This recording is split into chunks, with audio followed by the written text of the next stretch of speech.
Bike tyre puncture ಆದ ಹಿನ್ನೆಲೆ ರಸ್ತೆ ಬದಿ ನಿಂತಿದ್ದ ವ್ಯಕ್ತಿಗೆ ಕಾರೊಂದು ವೇಗವಾಗಿ ಬಂದು ಡಿಕ್ಕಿ ಹೊಡೆದ ಘಟನೆ ಶುಕ್ರವಾರ ಬೆಳಗ್ಗೆ ವಿಟ್ಲ ಠಾಣಾ ವ್ಯಾಪ್ತಿಯ ಪ್ರತಿಪ್ಪಾಡಿ ಎಂಬಲ್ಲಿ ನಡೆದಿದೆ.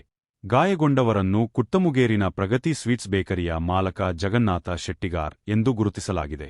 ಜಗನ್ನಾಥ ಶೆಟ್ಟಿಗಾರ್ ಇಂದು ಬೆಳಗ್ಗೆ ಕುಟ್ಟಮುಗೇರಿನಿಂದ ಪರ್ತಿಪ್ಪಾಡಿ ಕಡೆಗೆ ತೆರಳುತ್ತಿದ್ದ ವೇಳೆ ದಾರಿ ಮಧ್ಯೆ ಅವರ ದ್ವಿಚಕ್ರ ವಾಹನದ ಟೇರ್ ಪಂಕ್ಚರ್ ಆಗಿತ್ತು. ಈ ಹಿನ್ನೆಲೆಯಲ್ಲಿ ಅವರು ತಮ್ಮ ವಾಹನವನ್ನು ರಸ್ತೆ ಬದಿಯಲ್ಲಿ ನಿಲ್ಲಿಸಿ ನಿಂತಿದ್ದರು. ಈ ವೇಳೆ ವಿಟ್ಲ ಕಡೆಯಿಂದ ಸಾಲೆತ್ತೂರಿನತ್ತ ತೆರಳುತ್ತಿದ್ದ ಕಾರೊಂದು ಅವರಿಗೆ ಡಿಕ್ಕಿ ಹೊಡೆದಿದೆ. ಅಪಘಾತದಿಂದ ಗಂಭೀರ ಗಾಯಗೊಂಡಿದ್ದ ಜಗನ್ನಾಥ ಶೆಟ್ಟಿಗಾರ್ ಅವರನ್ನು ಕೂಡಲೇ ಸ್ಥಳೀಯರು ದೇರಳಕಟ್ಟೆ ಆಸ್ಪತ್ರೆಗೆ ದಾಖಲು ಮಾಡಿದ್ದಾರೆ.